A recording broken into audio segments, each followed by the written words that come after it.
Shucks, congratulations to Samsung White, closing the game out 3-1 rather at the end of the game. I think Samsung White, they played very aggressively. They got a lead very early on. Before we talk about some of that, let's pull up the replay of that pentakill very quickly. And if I can just get everybody on the desk to sort of chime in on how this was set up and really just how well Samsung White team fought. It's something they did the entire game. Roll the clip out, Crepo. Let me know. Yeah, prior to this fight, it was just the combination of those wind walls is just always really good from White. But he gets caught here, but the follow-up immediately to KO ulti, and then just how this plays out is just so good. Dandy is so good. He kicked Wall Turtle out, so he does almost 0 damage right off the bat. It's just ridiculous. Well, just the walls were protecting Imp there for so long as well. He got a multi-man spray and pray, basically tornado over the wall. I mean, just insane. Okay, but look what Danny does next. This is crazy. Like, well, he misses E2. He misses E2, so clearly a huge misplay, Korean suck. Wait, he missed the second E? Yeah, there's no slow. Oh, yeah, you're right. Out of range. He walked out of range. It's a bait, dude. He got the minions to block. Okay. He flashes the... Yeah, I mean, that's... Is this guy human? Yeah, of course he is. I guess that's so. all predictions. It didn't show. Second pentakill for Imp in the World Championship. I think if we summarize the game, Samsung White, they developed a big lead early on. Team Solo Mid took advantage of openings when Samsung were pushing the map, and they managed to stall the game out. And unfortunately, they couldn't do that over and over again to claw back the lead. Well, I thought it was very impressive. TSM really did out-rotate White in the mid-game there, and you can see that sometimes White is a little hesitant on their decision-making, and this is a lot of the reason why Blue has won in this series against them. You can see that there are some weaknesses here.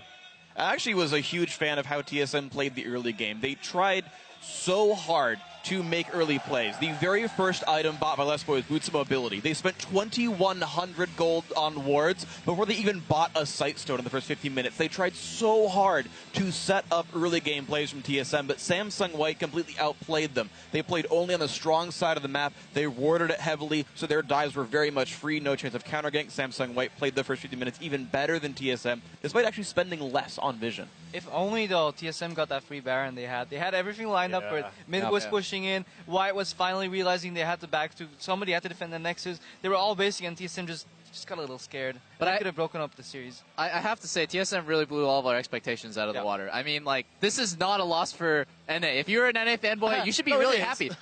They murdered the favorites to win the entire tournament in Game 3, and they tooled them around the map in Game 4. I think TSM put up a pretty good fight, way better than we expected. I agree, and it's really for Game 4 that I think that their strengths shown. I mean, for me, Game 3 was Samsung White, not a fluke, but Samsung White was not playing 100%. But I think in Game 4, you can look at that game and say it was close. I mean, they did a good job of getting that inhibitor. They did a good job of playing objectives on the map, and I think that was the most impressive game from TSM for me. I completely agree with that. It showed an understanding of playing the map. Final thoughts, Double Lift, before we move on.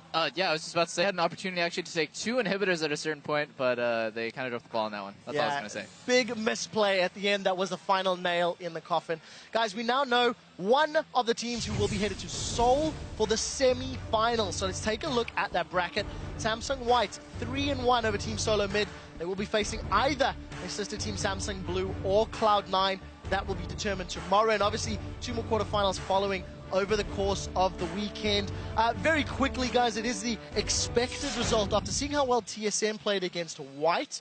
I think let's just get some quick thoughts about Cloud9 tomorrow against Samsung Blue. I mean, Cloud9 looked better than TSM in all of their group stage games. We sort of assumed they're a smarter team. Freak, is that fair to say or not? I am definitely excited for the Cloud9 Samsung Blue matchup. White looked better than Blue, Cloud9 looked better than TSM. If you consider that keeps happening, maybe not, then you have a very, very close series. The thing about Blue, though, which surprised me in the group stage, before this I had never really seen them get cocky in a game. I think they did show some more of that cockiness in groups while White dialed it back. However, I think Blue got the wake-up call. I do expect Cloud9 to take a game tomorrow, but I think Blue is a much more patient team than White. They're not going to be making these same kind of pick-and-ban mistakes. I think the Samsung head coach is going to have a talk about being overzealous with his team for sure, and that hopefully that same mistake won't happen again. But even then, I think just based on what can happen in a game, Cloud9 definitely has a chance to win a game, but overall, favorite for the series is still going to be Blue. There's no reason to doubt that anymore. Well, nodding heads